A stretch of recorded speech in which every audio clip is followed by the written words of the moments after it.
महड़ मां अवां खे ख़बर ॾींदा हलूं त महड़ में असगरिया पाकिस्तान पारां मुनक़द थियल जोड़नि जी इज्तिमाही शादियूं तक़रीब जी शुरूआत क़ुरान पाक जी तलावत सां कई वई है, जंहिंजो शरफ़ मुमताज़ अली मल्हा हासिल कयो। असगरिया पाकिस्तान पारां मुनक़द थियल इज्तिमाही शादियूं तक़रीब में मुख़्तलिफ़ इलाइक़नि सां तालुक़ रखंदड़ इश्तियाक अली चांडियो, वक़ार अली चांडियो, महबूब अली आराई, आज़ाद अली आराई, अज़हर अली मल्हा समेत 17 जोड़नि जो निकाह थी गुज़रियो है, जंहिंजो निकाह महड़ जे मज़हबी शख़्सियत अलामा आबिद अली इरफानी पिण पढ़ायो। इज्तिमाही शादियुनि जी तक़रीब खे अलामा आबिद अली इरफानी, दानिश्वर मौज़म अब्दुल रज़ाक बलोच, असगरिया पाकिस्तान जे सरगर्म जाखोड़ी किरदार एहसान अली पिण ख़िताब कयो। अॻवान इज्तिमाही शादी जी तक़रीब खे ख़िताब कंदे चयो त शादियुनि जी तक़रीब मुनक़द कई आहे। सैलाब सबबि मारूड़ा केतिरनि ई तकलीफ़ुनि खे मुंहुं ॾियण ते मजबूर बणियल आहे। असगरिया पाकिस्तान सैलाब वारी सूरत हाल खां हिन वक़्त ताईं मारूड़नि जी परेशानी दूर करण लाइ मैदानी अमल में है। सैलाब सबबि परेशानी में मुब्तला मारूड़नि जी ख़िदमत करण असांजो फ़र्ज़ बणिजे थो। मारूड़नि खे घर ठाराए ॾियण जी कोशिश कई वेंदी। घोटनि ऐं कुंवारनि जे वालिदिन गुरबत सबबि औलाद जूं शादियूं कराइण लाइ हिननि जी परेशानी खे महसूस कंदे असगरिया पाकिस्तान इज्तिमाही शादियुनि वारी तक़रीब मुनक़द कई है। इज्तिमाही शादियुनि वारी तक़रीब में हर हिकु न्याणी खे 50,000 जो पिण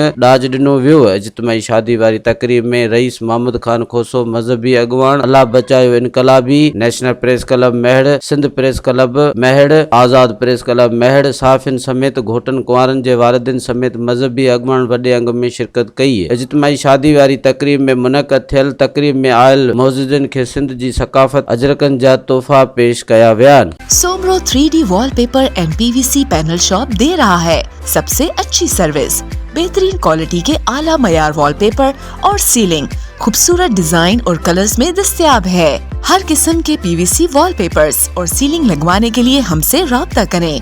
हैदराबाद, कासिमाबाद, लतीफाबाद, जामशोरो, मीरपुर खास और सिंध के मुख्तलिफ शहरों में सर्विस मौजूद है। Soomro 3D wallpaper and PVC panel. राब्ता नंबर रंजन अली सोमरो 0333 370 2516, व्हाट्सएप 0333 370 7886।